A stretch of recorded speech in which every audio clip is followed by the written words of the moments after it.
I'm out here with a friend of mine, Daniel. We're in downtown Jacksonville, just walking around doing some evangelism.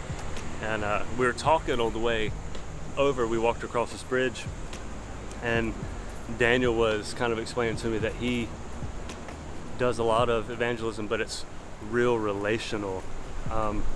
Just tell him what kind of evangelism that you're used to. Basically just evangelism, in my everyday life, people that I meet, people that I work with. I work in film and television, so, a lot of times I get to engage there on set. But to actually, intentionally come out here for the sole purpose of engaging the people and their stories and their lives, that's something that the Holy Spirit's really been moving upon my heart and activating that. That people are going through a whole lot of things, and we need to be intentional about recognizing and showing compassion and showing the love of Christ. So that's what we're doing today.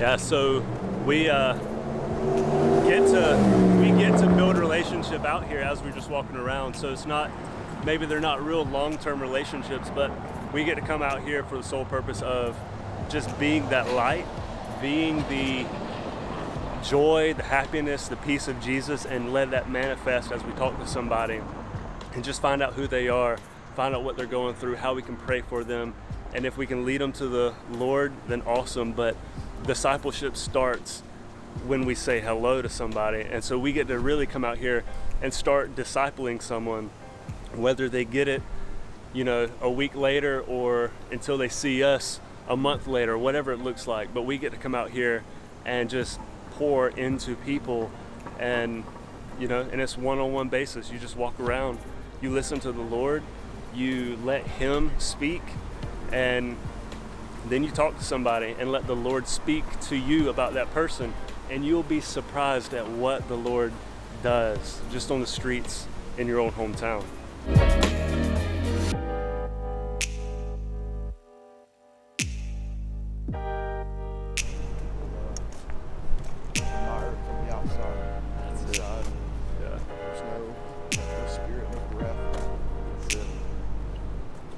So we just ran into a friend of mine, Dallas. He's one of my friends down here downtown, and he used to be an old pastor, early 70s. Hey man, how you doing?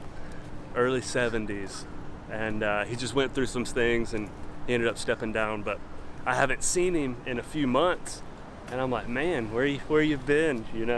And he ended up having a stroke, falling, busting his head, and all that stuff. But it was just really good to see him and pray with him and just talk to him again.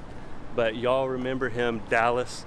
He doesn't like being on video. He's like, I'm not cleaned up enough for that. But he has said that he wants me to get his story on camera, and so we're working towards that. And it's going to be a powerful story, because he has such a beautiful heart, and especially for people. And he knows the Word, and he has a relationship with the Lord. But trying to walk him through that redemption, that King David redemption. He feels like he has fallen and that he's not worthy to carry the gospel. But he's worthy, and we can't wait for that redemption, to be seen, and for him to have that revelation and just preach his heart out again.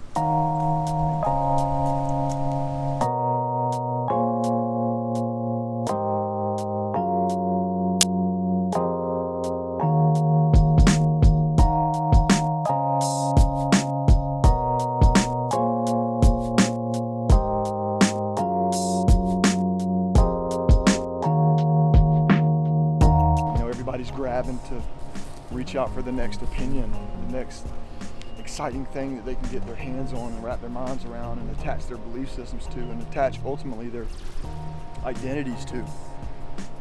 But the gospel, it's not always that appealing to people who are in the darkness, but man, it's the very gospel that every man searches for without even knowing it in this world. So we bring that truth, we bring that light, and all who the Father has given me. So we were just talking about how through this time, everybody knows the time that we're in with the social justice, social injustice thing, and we're talking about how many in the church have so many different opinions. And what stuck out to me this whole time was when Jesus said, "I only speak what I hear my Father speak." So it just shows me that there's a lot of opinions going around in the church body that isn't necessarily God, and it sounds good to man. But it just shows me that there's room for improvement, for unity. And our goal is unity so that God can be glorified and we can be on the same page if we only speak what we hear him speak, and if we only do what we see him do. Pride. Yeah. How about your eyes? Your eyes? They going bad.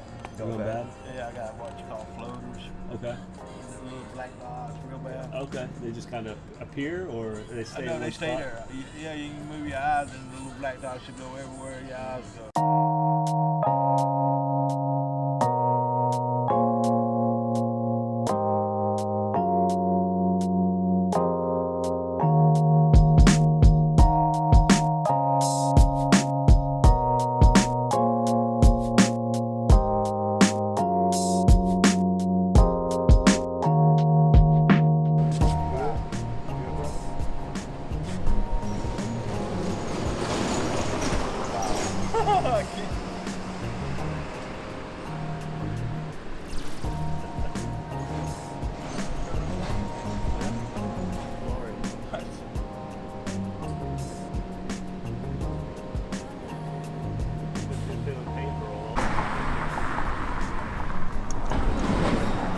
So it's about